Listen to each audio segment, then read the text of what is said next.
Get comfortable. Settle into your pillow, take a slow breath, and let yourself relax. Tonight, we're going through over 300 facts about Hollow Knight, little pieces of lore, hidden details, and strange trivia that paint a picture of this beautiful, melancholy world. Some of these you might know, others might surprise you. If this helps you drift off, leave a like so I know to make more, and a comment to let us know where you're watching from. Now close your eyes if you'd like, and let these facts wash over you one by one, carrying you gently towards sleep. Let's begin with some of the deeper details that even dedicated players might have missed. Fact 1. The Void Idol in the Hall of Gods has multiple tiers based on your performance. Defeat a boss quickly enough, and you earn a bronze, silver or gold idol.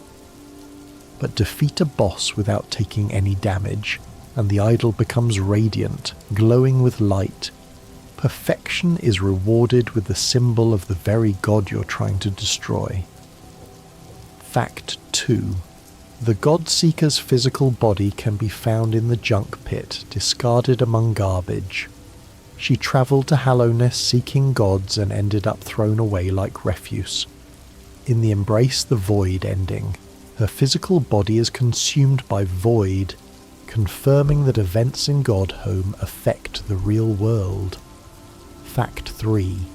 The Grimm Troop's tent is bigger on the inside than the outside. The interior space is impossibly large for the tent's external dimensions.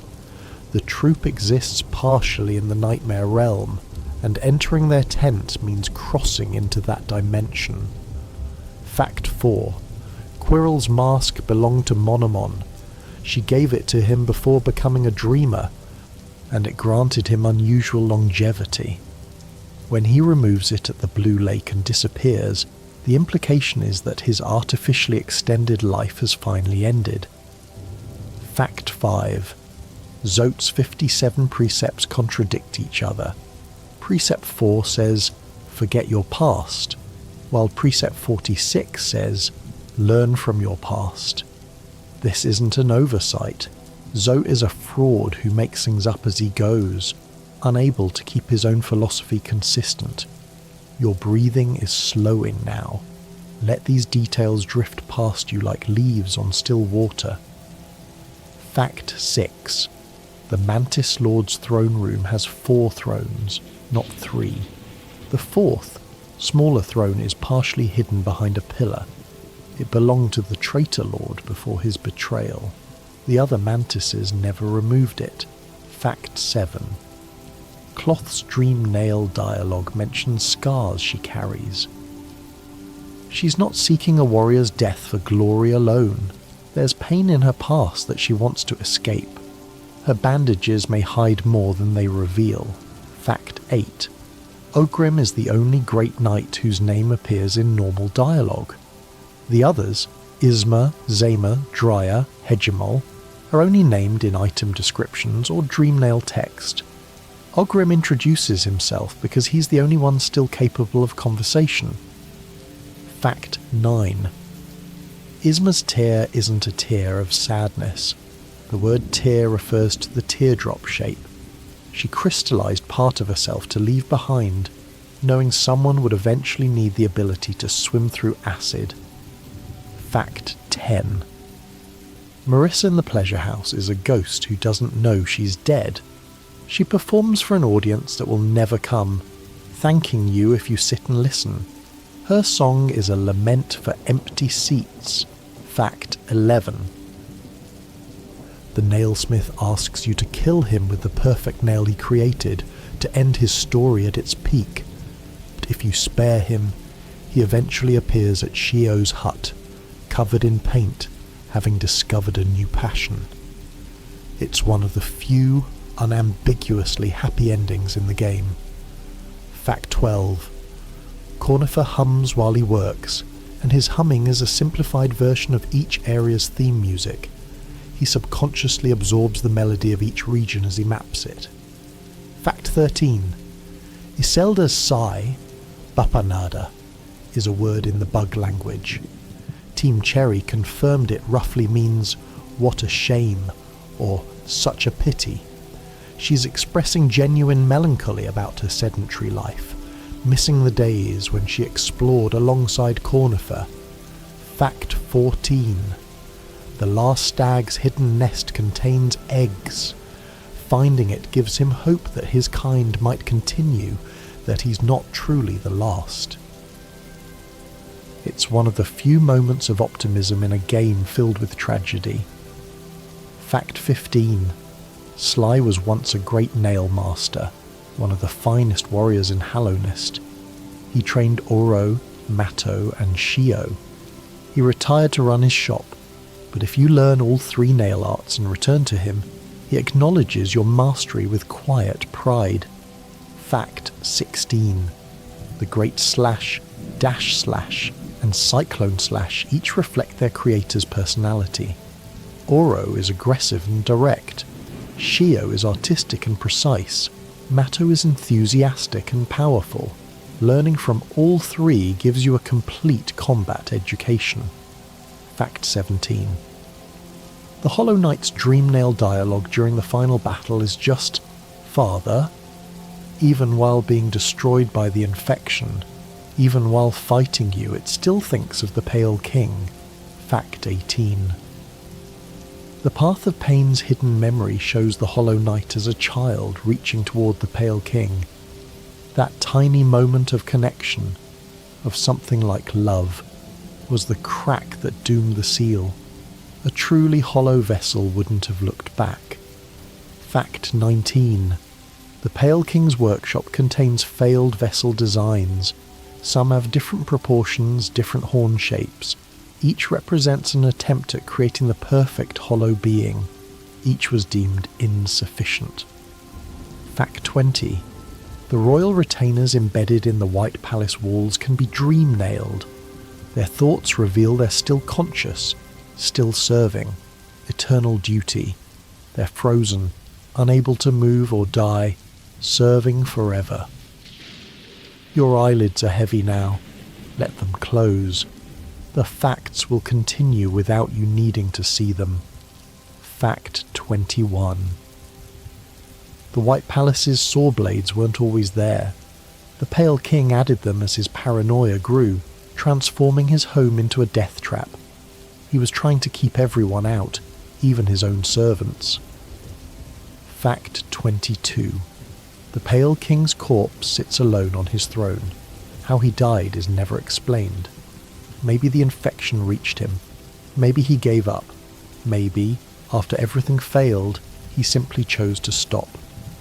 Fact 23. The White Lady helped create the vessels and watched them die. The guilt weighs on her so heavily that she's bound herself in place with her own roots, refusing to move or create more life. Fact 24.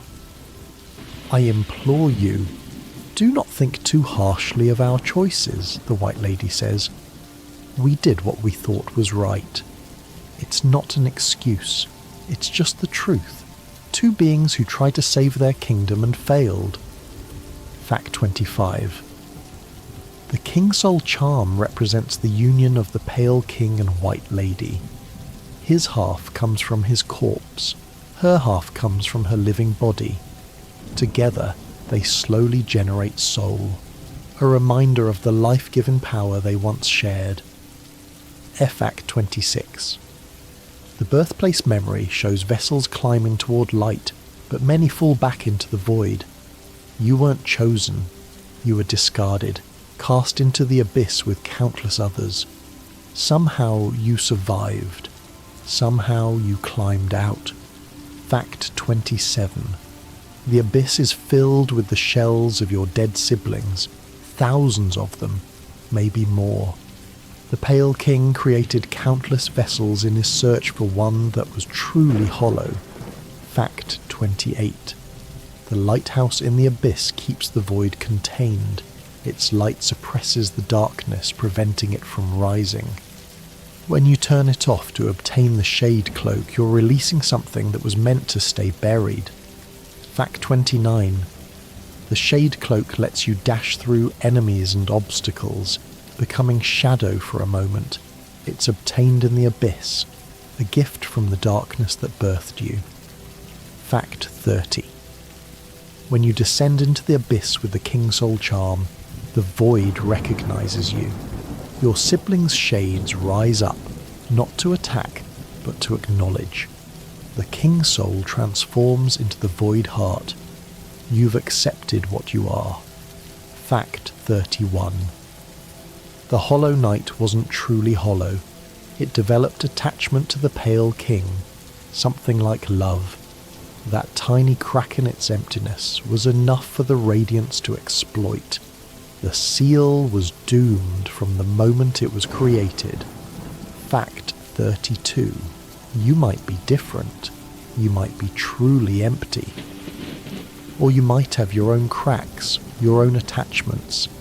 The game never tells you. It lets you decide what the night is, what it feels, what it wants. Fact 33. The night never speaks throughout the game, never expresses emotion, never indicates preference. Players project courage, determination, love onto this empty vessel. We fill the hollowness with ourselves. Fact 34.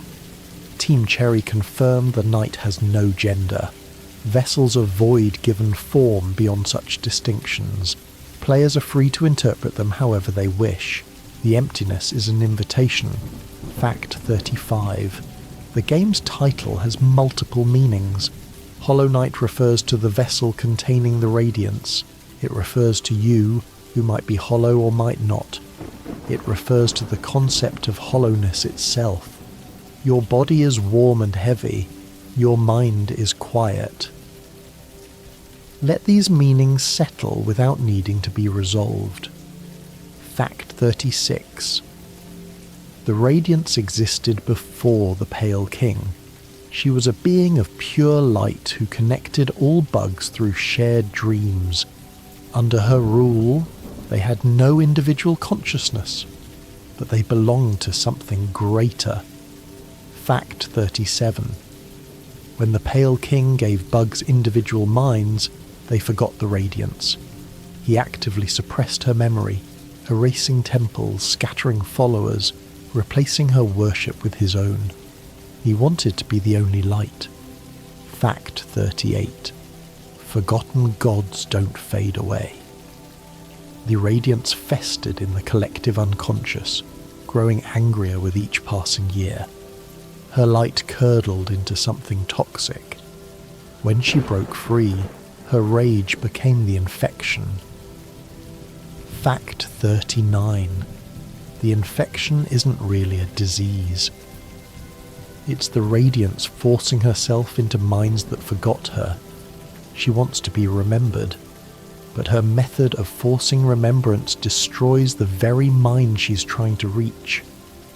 Fact 40. The Moth Tribe were the Radiance's original worshippers. When the Pale King rose to power, they abandoned their god, choosing consciousness over connection. The Radiance's rage is partly their fault. They betrayed her first. Fact 41. The Seer is one of the last moths. She tends graves in the resting grounds, waiting for someone to complete the work her tribe abandoned. When you collect enough essence, she fades away. Her purpose is complete. The moths are truly gone. Fact 42. Markoth is a dream warrior who remained loyal to the Radiance. He's a moth who never forgot the old god, guarding the dreams of Kingdom's Edge. His loyalty makes him unique among the dream warriors. Fact 43. The Dream Nail was created by the Moth Tribe to access the Radiance's realm. It's one of the oldest artifacts in the game, predating Hallownest itself. Fact 44. Essence is collected from dream sources throughout Hallownest. Dream warriors, dream bosses, whispering roots. The Seer rewards you as you gather it, offering items and encouragement until her final departure. Fact 45. The dream warriors each died with unfinished business. Gorb sought ascension, Zero was executed for crimes against the king. Markoth remained loyal to a forgotten god. Elder Hu protected his village. Galion sought glory. Mamu dreamed of flying. No Eyes drowned in despair. Fact 46. No Eyes removed her own eyes to escape visions of the infection. Her dream arena is completely dark. She can't imagine light because she chose to forget what it looked like. Her song is one of the most haunting in the game. Fact 47. Mamu is childlike in appearance and behaviour. She died young, dreaming of flight, and her ghost retained that innocent form. Fighting her feels different from the other dream warriors. Fact 48. Elder Hu protected the fungal wastes in life. His Dreamnail dialogue mentions a garden he tended. He was a guardian who kept fighting even after death. Fact 49. Galion sought a worthy opponent and never found one. He died of recklessness, still searching. His spinning attack style reflects his restless, seeking nature. Fact 50. Zero was a traitor who attempted to assassinate the Pale King. He was executed for his crimes. But his ghost still proclaims his righteousness. He believes he was justified. The game doesn't confirm or deny it. Fact 51. Gorb claims to be a great mind, ascending beyond physical form. His Dreamnail dialogue is just "I am Gorb" repeated. Whether he achieved enlightenment or just went insane is left ambiguous. Fact 52. The Spirit's Glade contains warrior ghosts who can be given peace through combat. Revek guards them, attacking anyone who disturbs the spirits without earning the right. Once you've helped enough spirits, he stands down. Fact 53. The Grey Mourner's true name is Zima. She was one of the 5 great knights who fell in love with the traitor lord's daughter. Their love was forbidden. When her lover died, Zima retreated to mourn forever. Fact 54. The Delicate Flower quest requires carrying a fragile flower without taking any damage. It's frustrating and tedious, but when you finally place the flower on the grave, the Grey Mourner's gratitude is overwhelming. Fact 55. You can place the delicate flower on other graves too. The Grey Mourner gives you additional flowers if you return. It's a small detail that shows how deeply Team Cherry thought about player choice. Your breathing is slow and even now. Your body has settled into the mattress like water finding its level. Fact 56. The 5 great knights served the Pale King with absolute loyalty. Ogrim, the Dung Defender, Isma of the Acid, Zima, the Grey Mourner, Drya the Swift, Hegemol the Mighty. Fact 57. Ogrim is the only one still alive and sane. He retreated to the royal waterways, guarding a secret passage, throwing balls of dung at anyone who approaches. He's ridiculous and endearing, a knight who never stopped believing. Fact 58. His dream form, the White Defender, can be fought multiple times. Each rematch adds new dialogue where he reminisces about the glory days, about his fellow knights, about the king he served. Fact 59. Isma's grove is hidden in the royal waterways, a peaceful garden where her remains can be found. She could purify acid, making it harmless. Her crystallized tear passes this ability to you.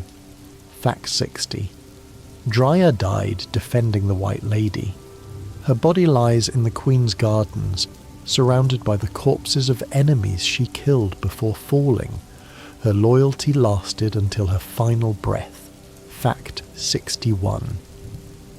Hegemol's armor was stolen by a maggot, the creature who became the false knight.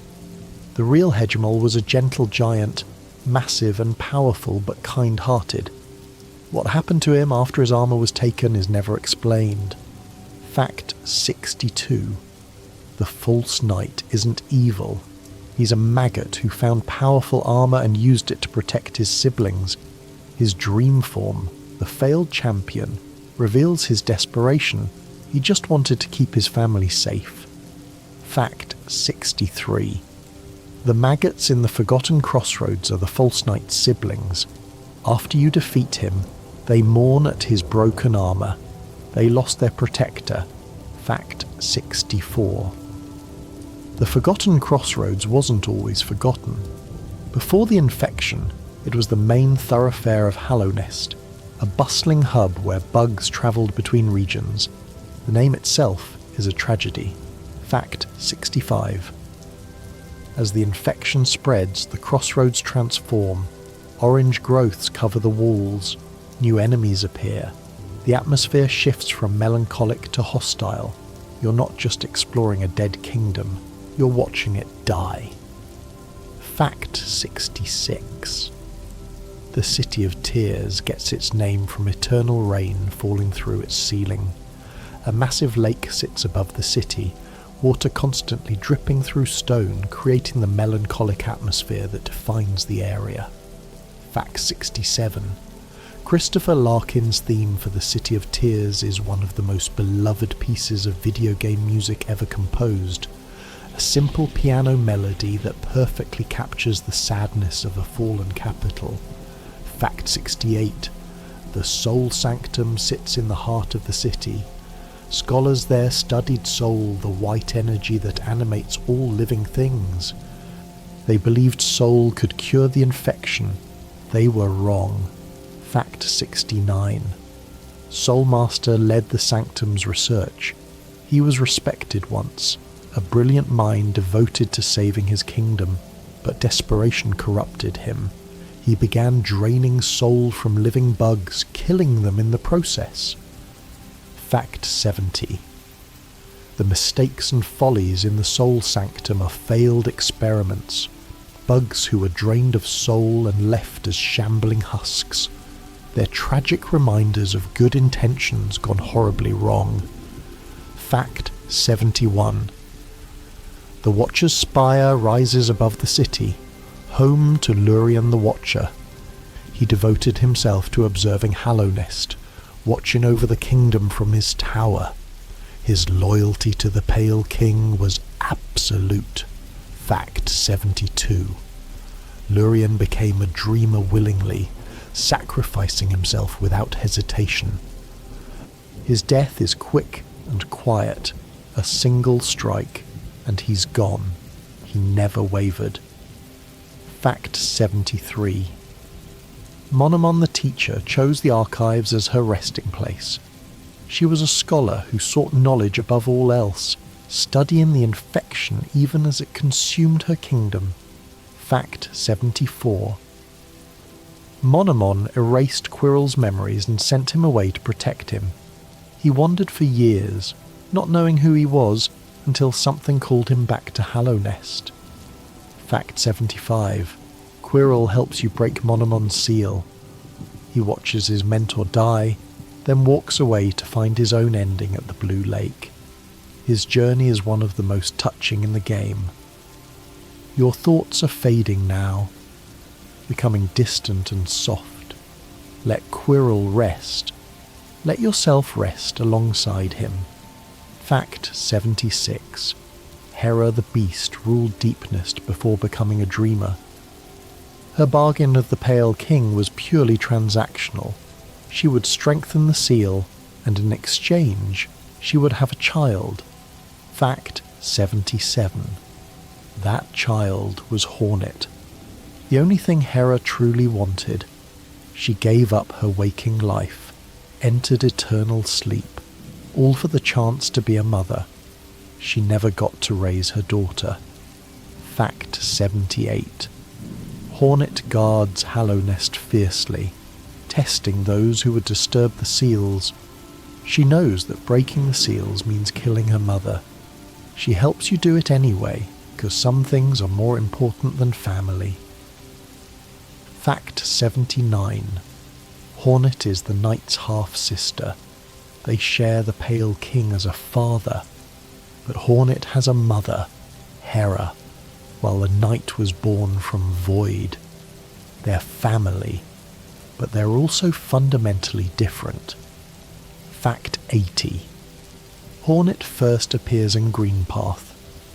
Testing your abilities, she's fast and aggressive, punishing mistakes harshly. Defeating her proves you have the skill to continue and earns her grudging respect. Fact 81. Deepnest is widely considered the scariest area in the game. The sound design creates constant unease, skittering sounds, distant screams, the sense that something is always just behind you. Fact 82. Many players have to take breaks while exploring Deepnest. The atmosphere is that effective. Team Cherry understood that horror isn't about jump scares, it's about atmosphere, about the feeling that you're not safe. Fact 83. Nosk is found in Deepnest, a creature that mimics the appearance of other bugs to lure prey. When you first see it, it looks like someone familiar. The moment it reveals its true form is genuinely horrifying. Fact 84. The Weavers were a tribe of spiders who lived in Deepnest, master craftsmen who wove silk into beautiful creations. They created the Weaver Song charm. But the Weavers themselves are gone, departed through a mysterious seal. Fact 85. Where did the Weavers go? The game doesn't say. The seal at the back of their den is locked, inaccessible. Whatever they found on the other side, they never came back. Fact 86. Midwife is a spider who lives in Deepnest, offering cryptic advice and unsettling conversation. She speaks of Hera with respect, and of Hornet with something like affection. Her role in Deepnest society is unclear. Fact 87. The distant villagers in Deepnest Hot Spring are surprisingly friendly. They're one of the few safe havens in the area, a moment of peace in a place designed to terrify. Fact 88. Hera's chamber contains silk patterns on the walls. They tell her story, a queen who bargained with a pale figure, held a child, then lay down to sleep. Her autobiography, woven into her tomb. Fact 89. The Mantis tribe never fully submitted to the Pale King's rule. They maintained their independence, their traditions, their code of honour. When the infection came, their discipline protected them. Fact 90. The Mantis Lords are three sisters who rule the tribe. When you enter their throne room, they test you in combat, not out of hostility but out of respect. They want to know if you're worthy. Fact 91. If you defeat the Mantis Lords, they bow. Every mantis in the village becomes friendly. You've earned their respect through strength, the only currency they recognise. Fact 92. The Traitor Lord rejected the Mantis Code. He embraced the infection, abandoned his tribe, and claimed the Queen's gardens as his domain. The other mantises despise him. Fact 93. Fighting the Traitor Lord isn't just defeating a boss, it's delivering justice. He betrayed everything his people believed. His own tribe wants him dead. Fact 94. If you've met Cloth enough times before fighting the Traitor Lord, she appears to help you. She dies in the battle, achieving the warrior's death she sought. If you fight him earlier, she survives but leaves Hallownest, uncertain of her purpose. Fact 95. Neither ending for Cloth is better. Both are true to her character. She wanted a glorious death, and she either gets it or has to find a new reason to live. The game doesn't judge either outcome. Your body's completely still now. Your thoughts are settling like sediment in still water. Fact 96. Greenpath is one of the first major areas you explore. A lush forest filled with plant life and acid pools. It's peaceful despite its dangers, a green respite from darker regions. Fact 97. Un is an ancient slug god who sleeps in the Lake of Un, deep within Greenpath. She's one of the higher beings of Hallownest, a deity who existed before the Pale King arrived. Fact 98. The shape of Un charm lets you move while healing, transforming into a slug that can slide away from danger. It's Un's gift to those who find her. Fact 99. The Moss Knights guard Greenpath's overgrown paths. They bow before combat, honouring old traditions even in death. There's dignity in how they fight. Fact 100. The Moss Prophet preaches in Greenpath, speaking of light and transcendence. His sermons are vague and mystical, open to interpretation. Some think he's talking about the Radiance. Others think he's developed his own religion entirely. 100 facts down. Let these next facts carry you deeper towards sleep. Fact 101. The fungal wastes are home to the mushroom clan, sentient fungi who communicate through spores. They're strange and alien. Their thought process is different from other bugs. Fact 102. Mr. Mushroom speaks in cryptic riddles about the nature of reality. Finding all his locations reveals a secret ending where he flies away into the sky.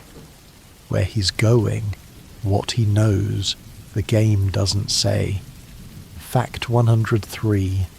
Leg Eater sells fragile charms from his shop in the fungal wastes. He's obsessed with legs for reasons never explained. His charms break easily but can be made unbreakable by divine. Fact 104. The Mantis village sits at the edge of the fungal wastes, guarding the entrance to Deepnest. Without the Mantis's vigilance, the horrors below would have spread upward long ago. Fact 105. The Crystal Peak is a mountain filled with pink crystals that hum with strange energy. The miners who worked here became obsessed with the crystals, eventually transforming into crystallized husks.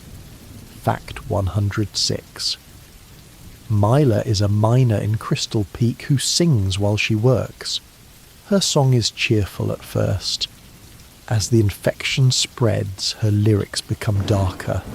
Eventually she stops singing entirely. Fact 107.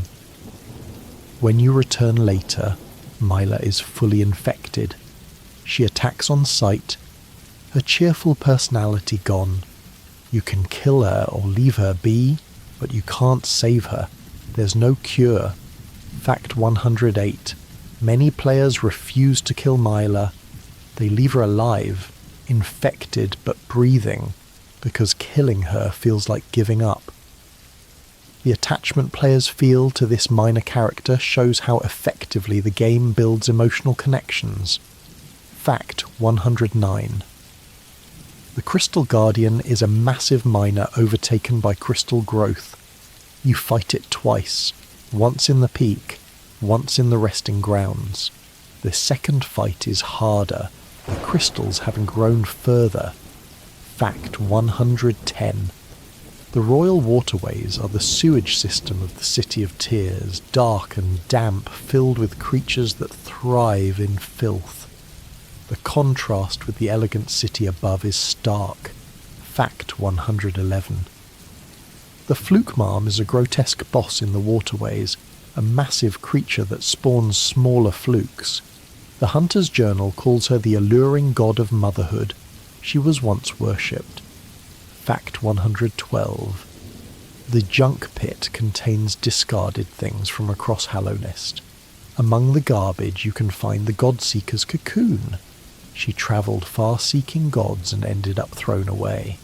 Fact 113. The ancient basin's architecture doesn't match other areas of Hallownest. The stonework is older, cruder.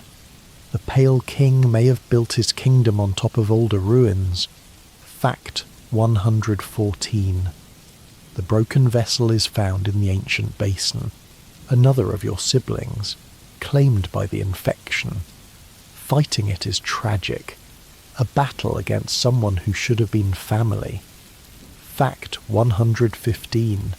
The broken vessel's dream form, lost kin, is even more desperate. It fights with the fury of a lost soul who never got the chance to live. The battle is faster, more aggressive, more heartbreaking. Fact 116. Kingdom's Edge is where the worm died and the Pale King was born. The massive corpse still lies there, a monument to transformation.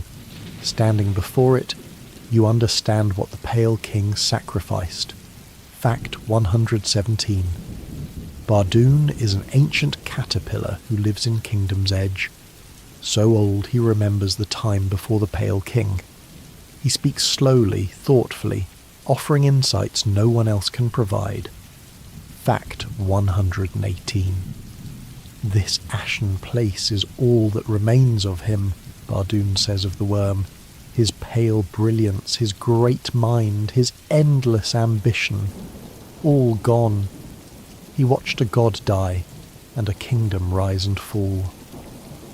Fact 119. Oro lives in Kingdom's Edge, having retreated from the world.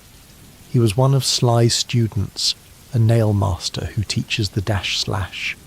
His isolation is complete. Fact 120. The Colosseum of Fools sits in Kingdom's Edge, an arena where warriors fight for glory and geo. The trials are brutal, waves of enemies testing your combat skills to their limits. Fact 121. God Tamer is the final challenge of the third trial, a warrior who fights alongside a massive beast. Their partnership is impressive, two beings in perfect coordination. Fact 122. The hive exists separately from Hallownest, a kingdom of bees maintaining their independence. Hive Queen Vesper protected her people fiercely, keeping the infection at bay. Fact 123. The bees are hostile to outsiders. They attack anyone who enters their domain, but they're not infected. They're just protecting what's theirs. Fact 124. Vesper is a dream boss, fought using the dream nail. She's already dead when you find her, but her spirit remains, still guarding her hive. Even in death, she won't abandon her duty. Fact 125. Hive Knight guards the Queen's chamber with absolute dedication. He's one of the few enemies who seems genuinely noble. Not corrupted, not mindless, just doing his duty. Fact 126. The stag stations once connected all of Hallownest, a network of tunnels travelled by massive beetles. The last stag is exactly what his name suggests, the last of his kind. Fact 127. All other stags died or disappeared as the kingdom fell. The last stag has been waiting alone in empty stations for years, maintaining his roots out of duty and hope. Fact 128. When you ride with him, you give him purpose again. He's grateful in a way that's almost painful. He's been so alone for so long.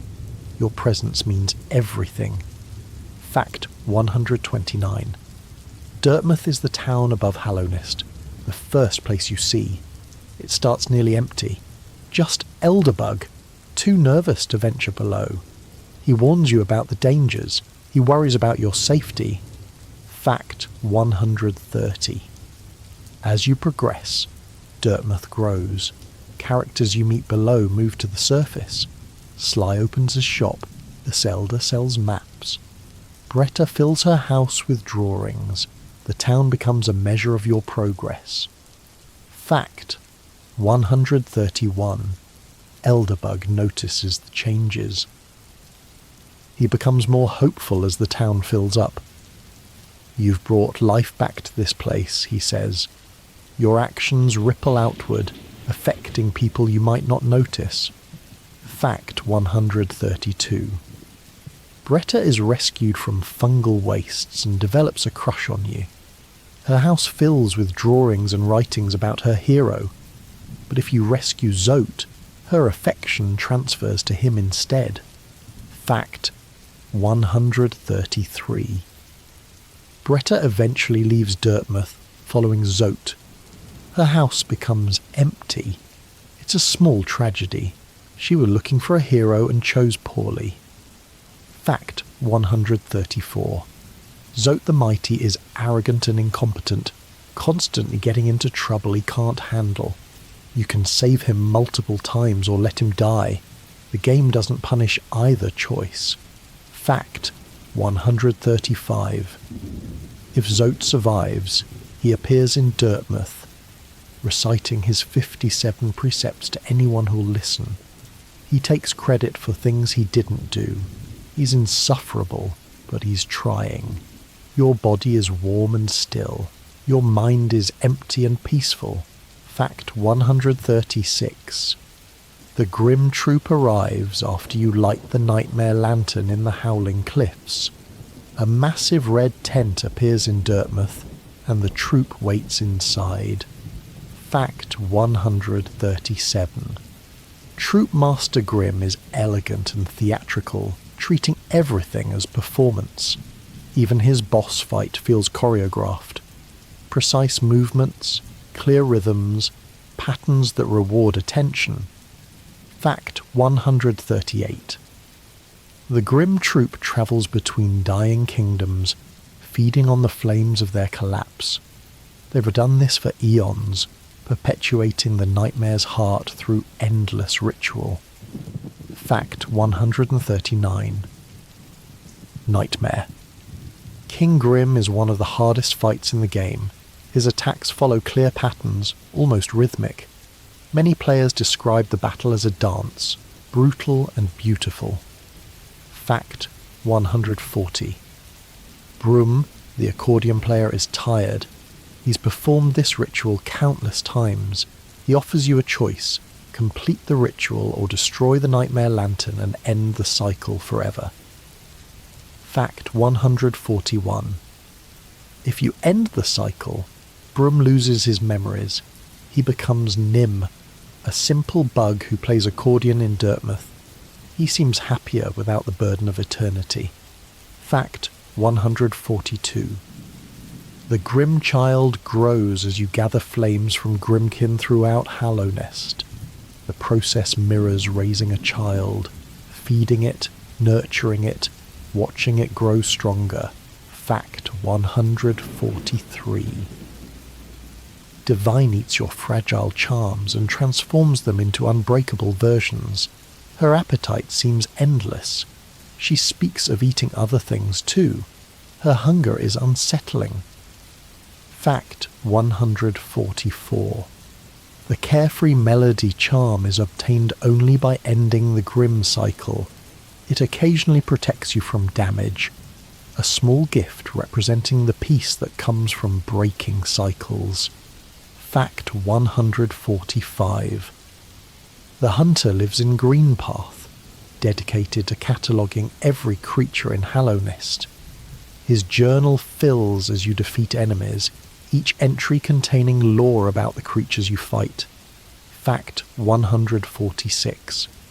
Completing the hunter's journal requires defeating every enemy type, including rare spawns. The Menderbug appears only when you break a specific sign and return. Most players never encounter him naturally. Fact 147. The hunter respects dedication. When you complete his journal, he acknowledges you as a true hunter. His approval feels earned in a way few achievements do. Fact 148. Millibel the banker offers to store your geo. She seems trustworthy, friendly, professional, but if you deposit enough, she steals it and flees. Fact 149. You can find Millibel hiding in the pleasure house and attack her to recover your geo with interest. It's a small moment of justice in an unjust world. Fact 150. The pleasure house was once a spa for wealthy bugs. Now it's abandoned, home to ghosts and memories. Marissa still sings there, performing for an audience that will never come. Fact 151. The Grubfather rewards you for rescuing grubs scattered throughout Hallownest.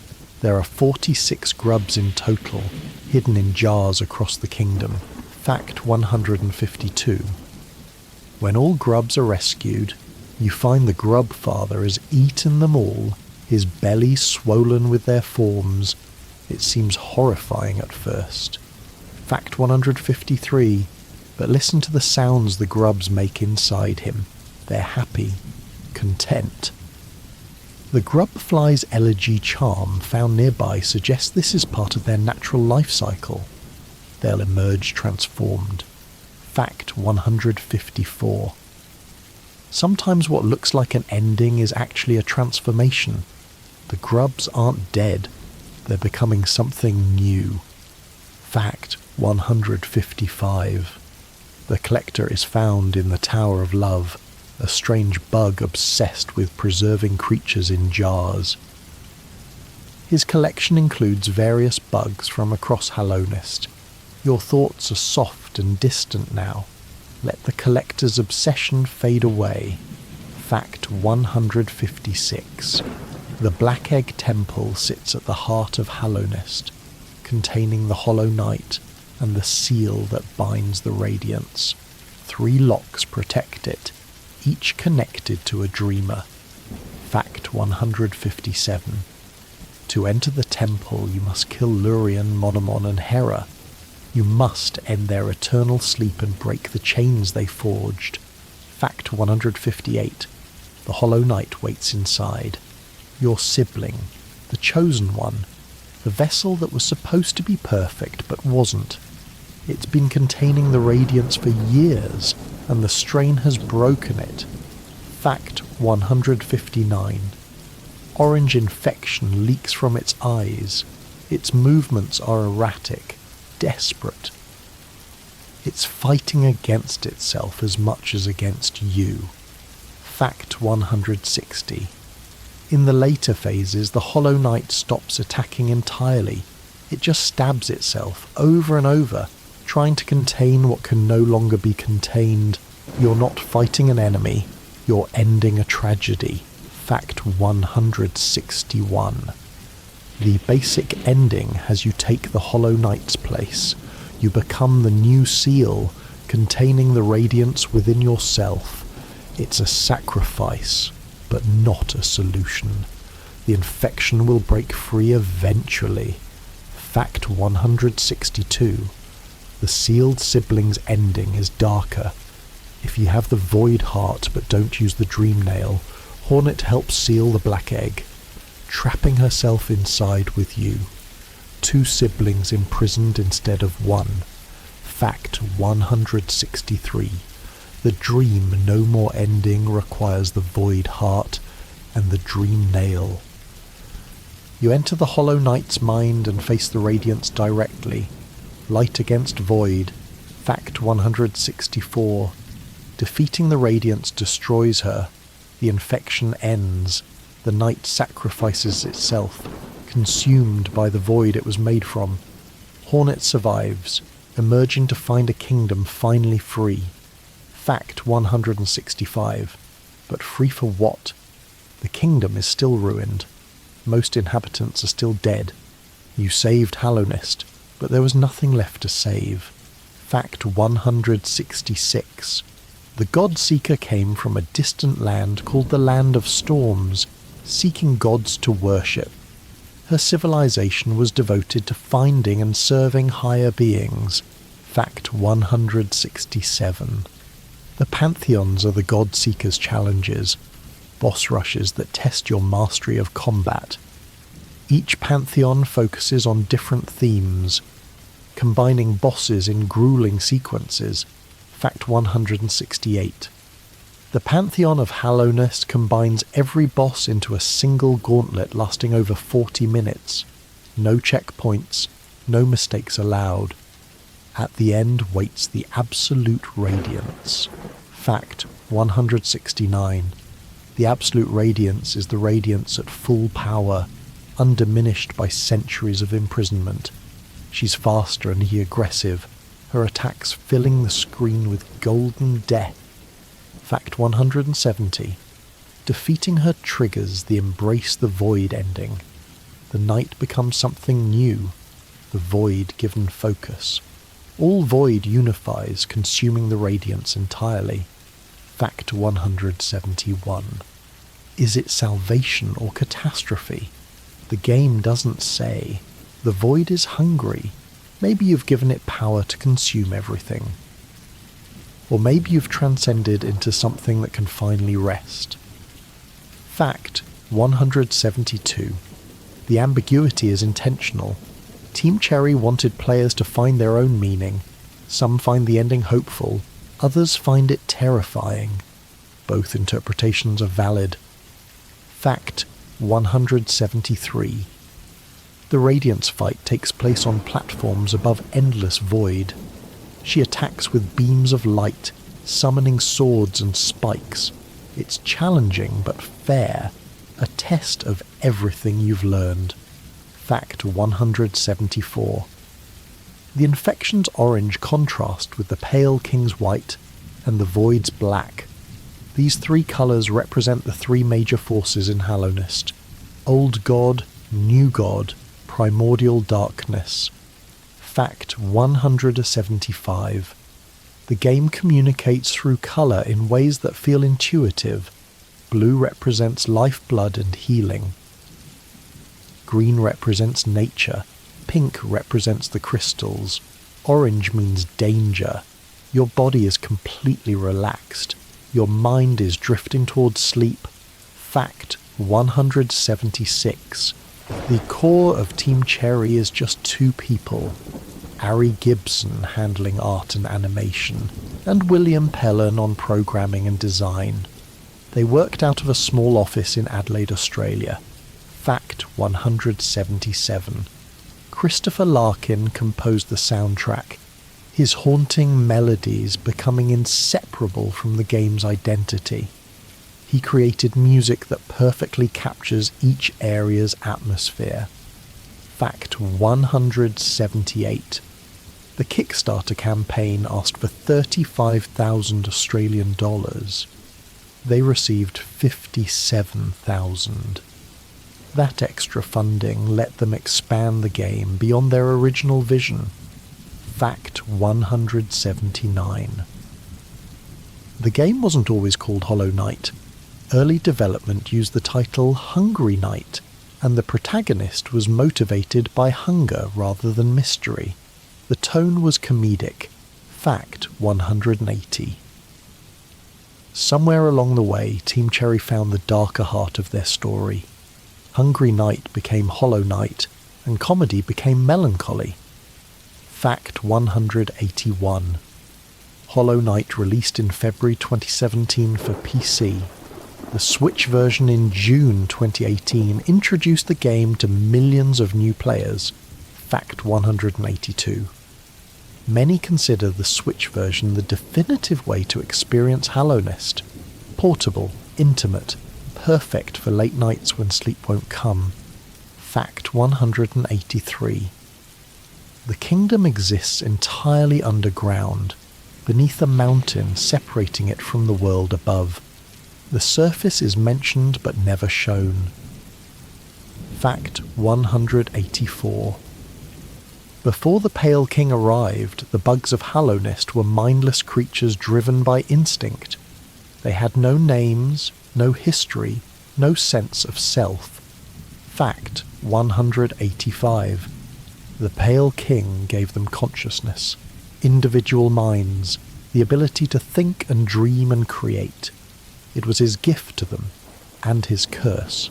Fact 186. The Pale King was once a worm, a massive serpentine creature of immense power. He shed that form willingly, dying as a god to be reborn as a king. Fact 187. The worm's corpse still lies in Kingdom's Edge. Standing before it, you understand the scale of what he sacrificed. All that power, all that majesty, gone. Fact 188.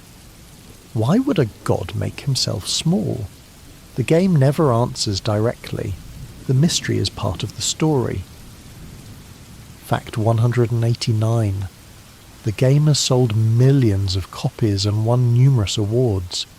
It established Team Cherry as a major force in indie development. Fact 190. Speedrunners complete the game in remarkable times through precise movement and deep knowledge of its systems. Watching a speedrun is like watching a different game. Fact 191. The modding community has created thousands of additions, new bosses, new areas, randomizers that shuffle item locations. Team Cherry supports this creativity. Fact 192. Hollow Knight Silksong stars Hornet in a new kingdom called Farloom. Team Cherry has been working on it for years, refining and expanding. Fact 193. The anticipation for Silksong is immense. When it releases, millions will return to Team Cherry's world, ready to explore and struggle and fall in love again. Fact 194. The Hollow Knight community welcomes newcomers. Veterans help new players. Spoilers are carefully hidden. Shared struggle creates bonds between strangers. Fact 195. Fan theories continue emerging years after release. What exactly is the Shade Lord? What happened to civilizations before Hallownest? Players debate endlessly. Your breathing is barely perceptible now. Let the theories fade. You don't need answers tonight. Fact 196. The game's influence extends beyond its community. Developers cite it as inspiration. It helped define what indie games could achieve. Fact 197. Team Cherry remains humble, engaging with fans, acknowledging feedback, expressing gratitude. They're not a corporation, but people who made something they loved. Fact 198. That connection between creators and players is part of what makes Hollow Knight special. It's not just a product, it's a shared experience. Fact 199. The game rewards exploration in ways both obvious and subtle. Hidden areas contain upgrades and lore. Every corner has something to discover. Fact 200. But the real rewards are often intangible. Lore that explains mysteries, character interactions that add depth, views that take your breath away. Fact 201. The game's sound design deserves attention. Each area has its own sonic identity. Rain in the City of Tears, chittering in Deepnest, crystalline hum in the Peak. Fact 202. Boss fights use audio cues to telegraph attacks. The Mantis Lords click before striking. Grimm's cape rustles before he moves. Players who listen can react faster. Fact 203. Sealed Vessel, the Hollow Knight's theme, shifts as battle progresses. It starts tragic and becomes desperate, matching the Hollow Knight's deteriorating condition. Fact 204. The game's visual design uses simple shapes and expressive animations. The knight is almost featureless, a blank canvas for players to project onto.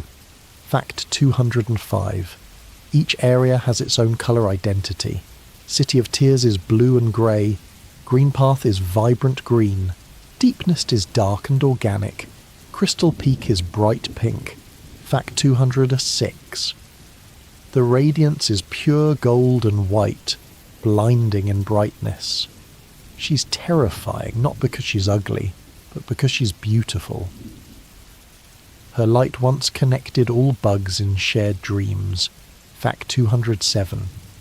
The void is pure black, absence of colour. It represents emptiness but also potential. Darkness that can be shaped into anything. Fact 208.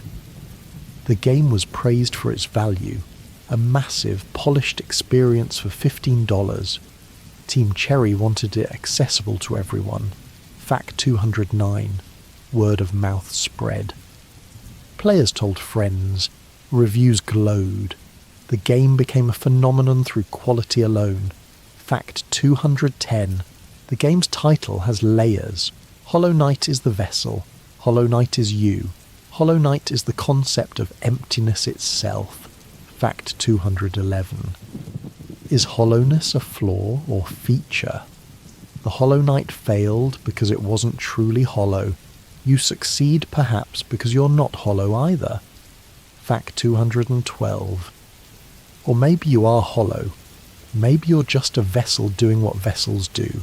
The game never tells you, it lets you decide. Fact 213. That ambiguity is the game's greatest strength. It creates space for interpretation, for personal meaning, for engagement that lasts years. Fact 214. What happened to the Pale King? Why did the worm transform? What lies beyond the Weaver's seal? The game doesn't answer, because mystery is the point. Fact 215. Some things are meant to remain unknown. Some questions are better than answers. But perhaps you're still awake, still listening, still wanting more gentle facts to carry you the rest of the way. Let me share more. Smaller details, quieter moments, the things that make Hallownest feel alive even in death. Fact 216. Vessels were created by combining void with soul, specifically the soul of the Pale King and White Lady's union. They're not purely void, they're hybrids, which may explain why some developed wills despite being designed not to. Fact 217. The shade that appears when you die is your void given temporary form. It holds your geo and waits for you to reclaim it. If you die again before reaching it, that geo is lost forever, scattered back into Hallownest's economy. Fact 218. Geo is described as the remains of bugs past in some item descriptions. The currency of Hallownest is literally made from the dead. Every purchase you make is funded by corpses. Fact 219. The rancid eggs that GG accepts to summon your shade are exactly what they sound like. Spoiled eggs that should have hatched but didn't. Tuk finds them in the waterways, discarded and forgotten. Fact 220. Steel Soul mode deletes your save file if you die. It's the ultimate test of mastery, requiring you to complete the entire game without a single death. Fact 221. The game tracks your completion percentage, but reaching 112% is possible. The extra percentage comes from DLC content, Grimm Troop, Godmaster, and hidden content that wasn't in the original release. Fact 222. The Hall of Gods lets you practice any boss you've encountered, adjusting difficulty with the attuned, ascended, and radiant modifiers. It's a training ground that didn't exist at launch, added because players wanted to master fights without replaying the entire game. Fact 223. Godmaster was originally called Gods and Glory during development. The name changed, but the focus remained the same, a celebration of the game's boss fights culminating in the most difficult challenges Team Cherry ever created. Fact 224. The Eternal Ordeal is a hidden mode in Godhome where you fight endless waves of Zotes. It's absurd and exhausting, a joke mode that tests how long you can endure the most annoying character in the game. Fact 225. Zote can actually die if you don't save him from Vengefly King in Green Path. He simply won't appear for the rest of the game. Many players consider this the best ending for his character. Fact 226. If Zote survives. He appears in the Colosseum of Fools as Grey Prince Zote, a dream version that Bretta imagines. He's actually challenging, unlike the real Zote, because Bretta believes he's a hero. Fact 227. Grey Prince Zote can be fought multiple times, getting harder each time.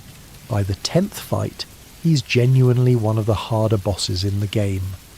Bretta's delusion makes him powerful. Fact 228.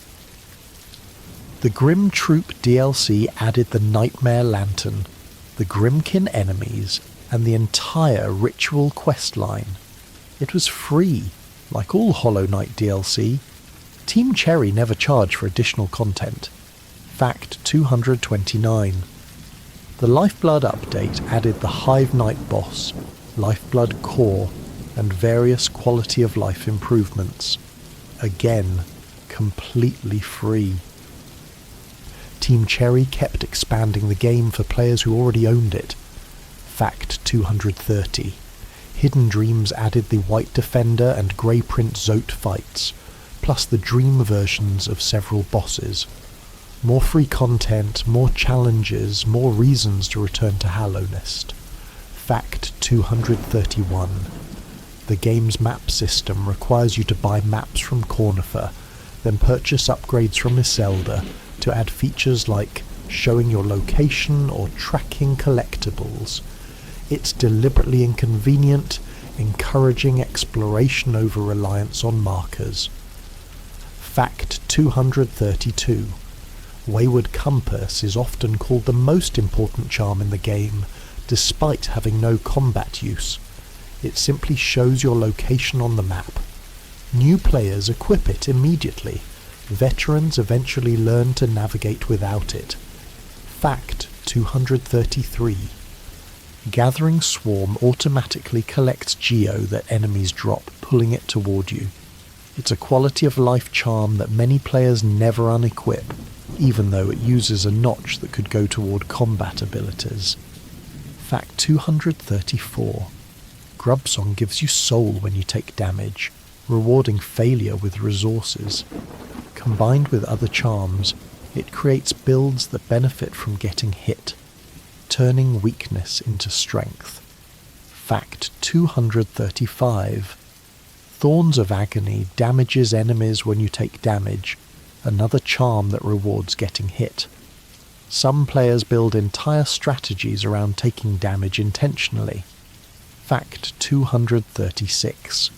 Boulder Shell protects you while healing, creating a shield that blocks damage.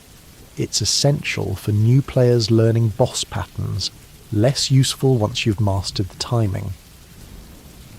Fact 237. Quick Focus reduces healing time significantly, letting you heal in smaller windows during boss fights. Many players consider it essential for harder content. Fact 238. Shape of Un lets you move while healing, transforming into a slug. Combined with Quick Focus, you can heal while dodging, fundamentally changing how you approach difficult fights. Fact 239. Deep Focus doubles healing but doubles the time required. It's a trade-off. More health per heal, but longer vulnerability windows. Some players swear by it, others never touch it. Fact 240. Johnny's Blessing converts all your masks to lifeblood, which can't be healed but gives you more total health. It completely changes your playstyle, removing healing in exchange for a larger health pool. Fact 241. Hiveblood slowly regenerates your last mask of damage, but only if you avoid getting hit. It rewards careful play, punishing aggressive players who take frequent damage. Fact 242. Grubberfly's Elegy fires projectiles when you're at full health, giving you ranged attacks as long as you don't get hit.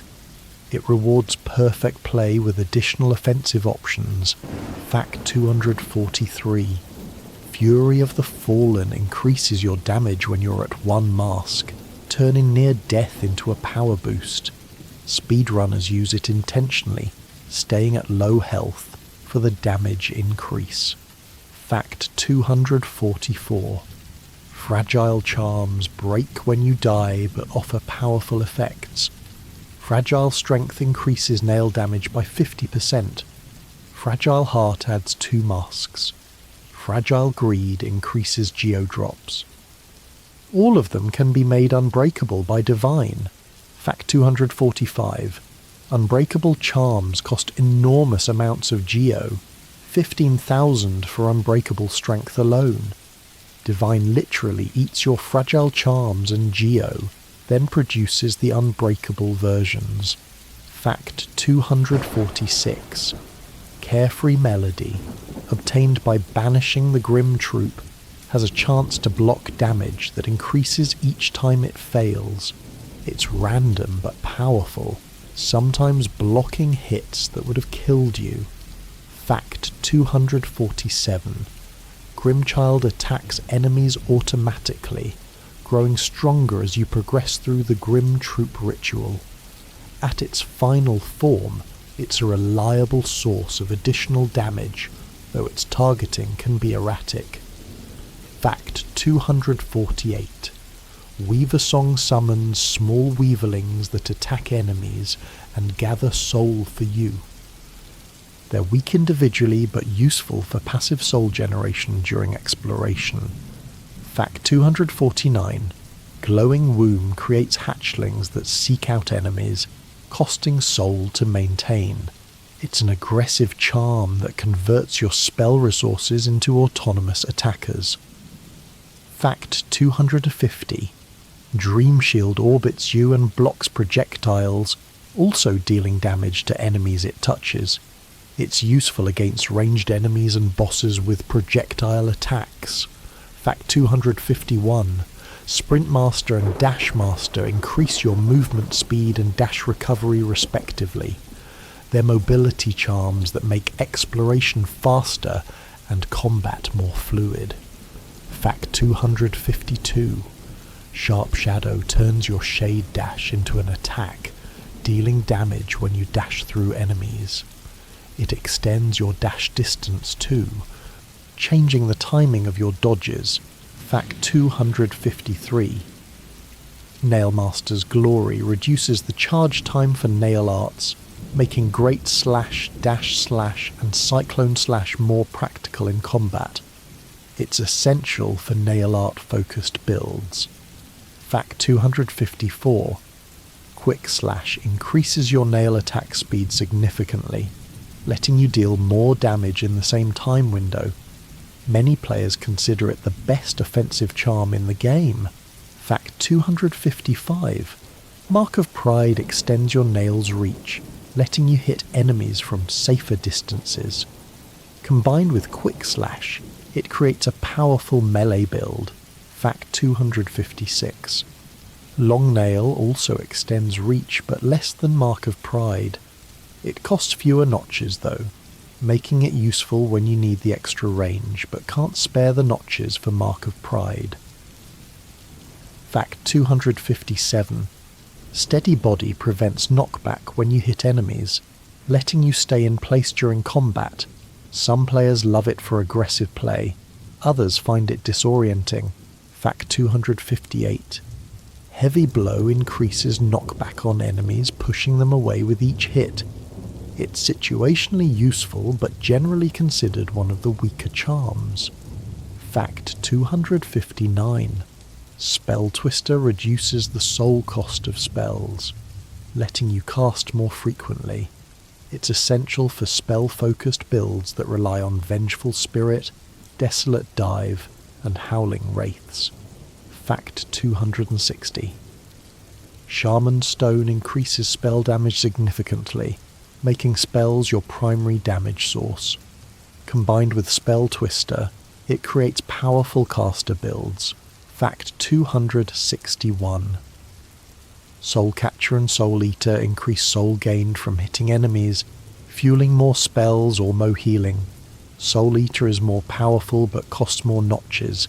Fact 262. King Soul generates soul passively, slowly filling your meter without requiring combat.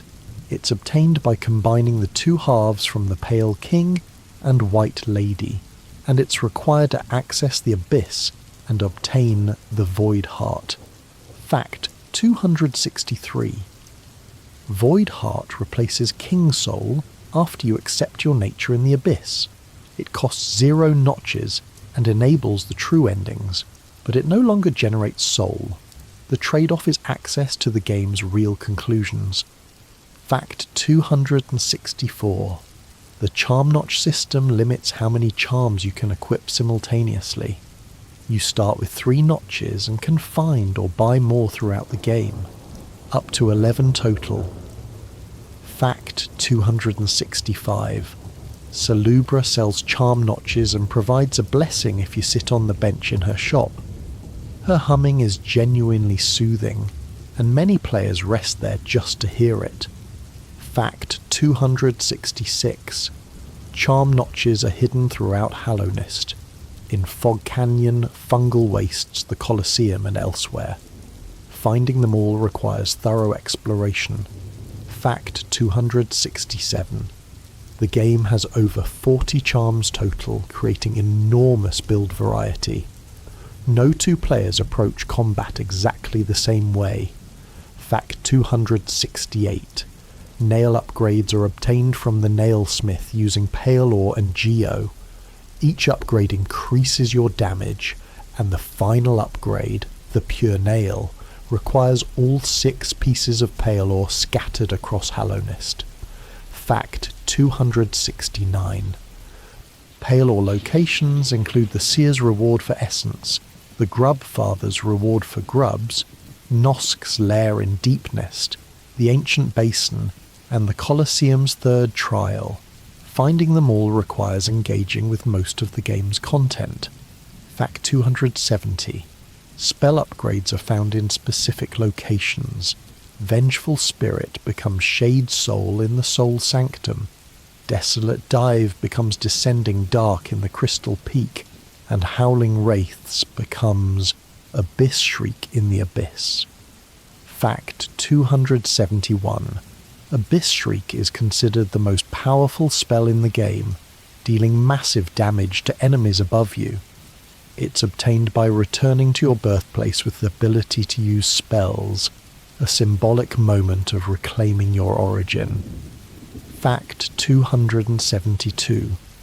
The Monarchwing's double jump is found in the Ancient Basin, guarded by the Broken Vessel. It's one of the most important movement upgrades, opening up vast areas of the map.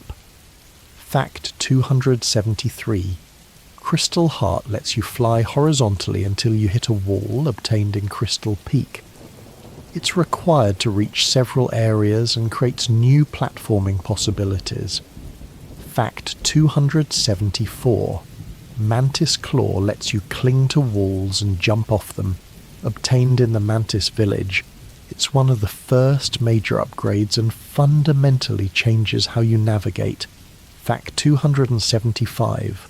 Mothwing Cloak gives you a dash, obtained after defeating Hornet in Greenpath. It's essential for combat and exploration, your primary tool for avoiding damage. Fact 276.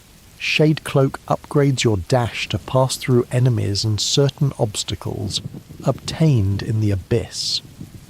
It's required for some areas and makes combat significantly easier. Fact 277.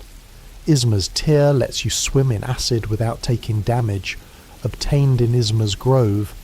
It opens up shortcuts and secrets throughout Hallownest. Fact 278.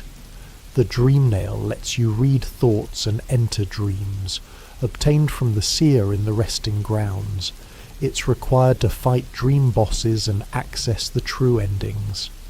Fact 279. Awoken Dream. Nail is an upgrade that lets you warp to any dream gate you've placed, obtained by collecting enough essence. It's a fast travel system that makes backtracking much easier. Fact 280. Dreamgate lets you place a warp point anywhere, then return to it using the awoken dream nail. Strategic placement can save enormous amounts of travel time. Fact 281. The game has no traditional fast travel except for stag stations and dream gates. You're expected to learn the map, to know shortcuts, to navigate Hallownest like a real place.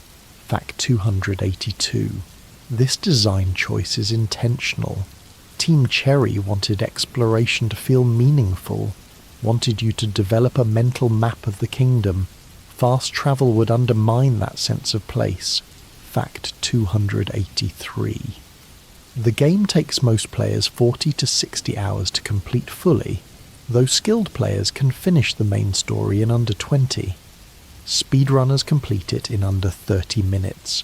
Fact 284.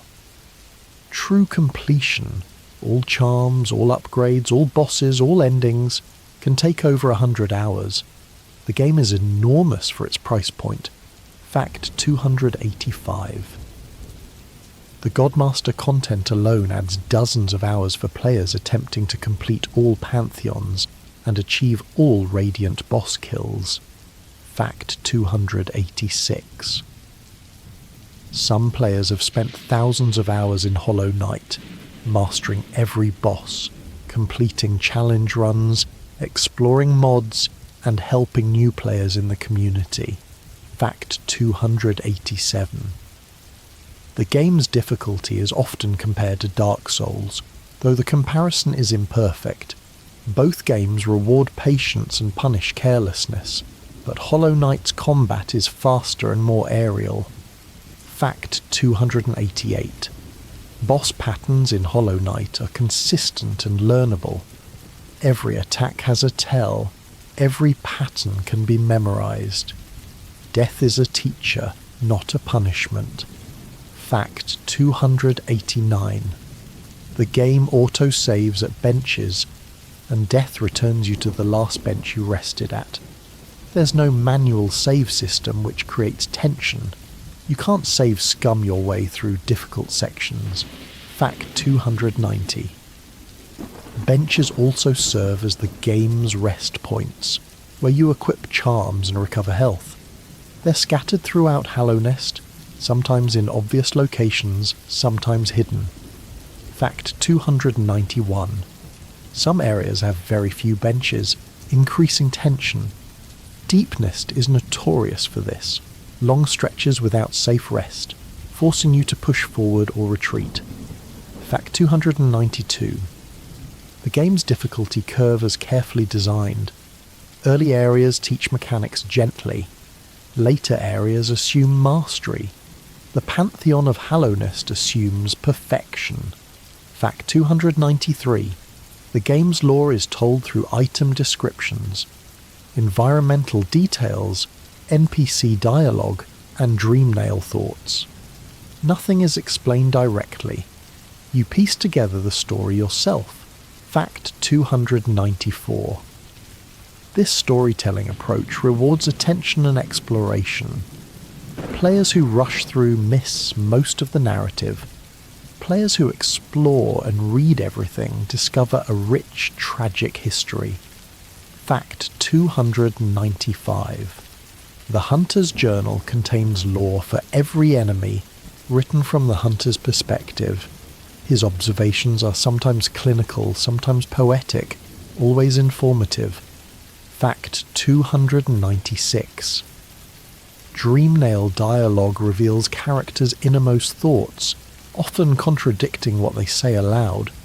It's a tool for understanding motivation and hidden pain. Fact 297. Environmental storytelling is everywhere. Corpses positioned to tell stories, architecture that reveals history, details that reward careful observation. Fact 298. The game's art style uses hand-drawn animation, giving every character and enemy distinct personality through movement. The knight's idle animations, the way bosses telegraph attacks, the environmental details, all handcrafted. Fact 299. Team Cherry's small size meant every asset received personal attention. There's no procedural generation, no recycled animations, everything was made deliberately. Fact 300. The game's colour palette shifts dramatically between areas, creating distinct moods. You always know where you are by the colours around you. Your breathing has slowed to match your heartbeat. Both are gentle now, steady and calm. Fact 301. Particle effects add life to every area. Rain in the City of Tears, spores in the fungal wastes, ash in Kingdom's Edge. These details aren't necessary, but they make Hallownest feel real. Fact 302. The game runs on the Unity engine, which Team Cherry chose for its accessibility and flexibility. They pushed the engine to create something that looks and feels unique. Fact 303. Christopher Larkin's soundtrack contains over 50 tracks, each composed specifically for its location or moment. The music is inseparable from the experience. Fact 304. The City of Tears theme uses piano and strings to create melancholy. Green Path uses lighter instrumentation to suggest life and growth. Deepnest uses dissonance and silence to create fear. Fact 305. Boss themes escalate with the fight's intensity. The Mantis Lord's theme builds as you defeat each sister. The Hollow Knight theme shifts as the battle progresses. Fact 306. The soundtrack is available separately and has been performed by orchestras. It stands alone as a musical work, not just game accompaniment. Fact 307. Sound effects were designed with the same care as music.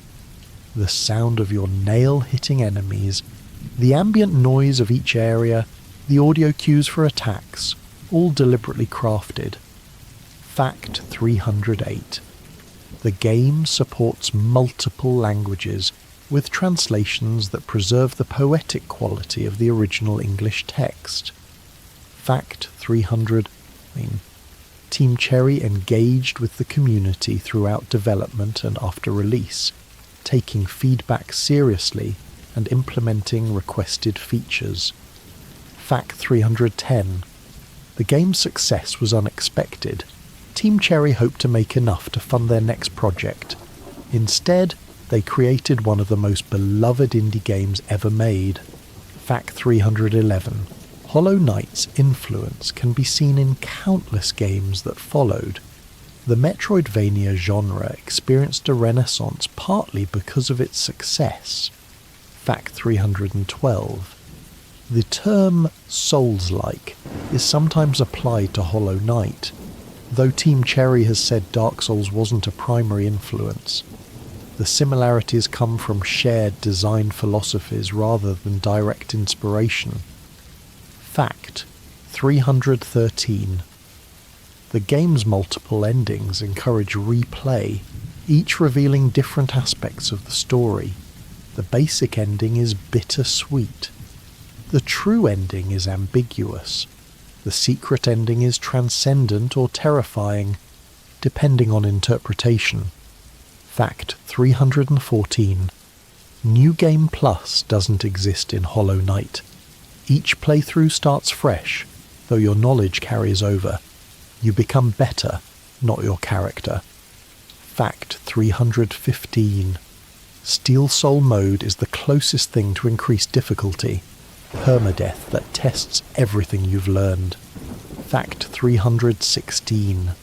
The game respects your time while demanding your attention. It's long but not padded. Difficult but not unfair. Complex but not confusing. Fact 317. Hallownest feels like a real place because Team Cherry treated it like one. Every detail serves the world. Nothing exists just for gameplay convenience. Fact 318. The Pale King's tragedy is that he tried to save his kingdom through control. He created vessels, suppressed the Radiance, built elaborate defences, and none of it worked. Fact 319. The Radiance's tragedy is that she was forgotten by those she loved. Her rage is understandable even as her methods are destructive. Fact 320. The Hollow Knight's tragedy is that it was designed to be empty but developed feelings anyway.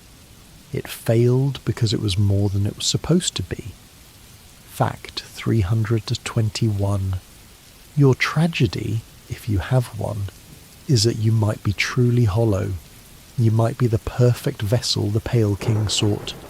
You might succeed because you feel nothing. Fact 322. Or you might succeed because you feel everything. The game never tells you. It lets you decide what kind of story you're living. Fact 323.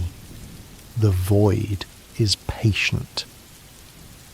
It waited in the abyss for eons before the Pale King found it. It will wait long after Hallownest is forgotten. Fact 324. Tonight, the void embraces you. Not as a vessel, not as a knight, just as someone who needs rest, who has travelled far, who deserves peace. Fact 325. Over 300 facts. Over 300 pieces of a world that exists only in code and imagination, but feels as real as any place you've ever been. Fact 326. Some you'll remember, most you'll forget. That's okay. The facts aren't the point. The journey is. The gentle drift toward rest, carried by stories and secrets. Fact 327. The night's journey is over. The Radiance is defeated. Hallownest is saved or destroyed or transformed, depending on which ending feels right to you. Fact 328. Your journey continues tomorrow, but tonight you rest. Tonight you let it all go. The void embraces you, not as darkness, but as peace, as absence of worry, as the soft still nothing that comes before dreams. Sleep well, little knight. Sleep well. Good night.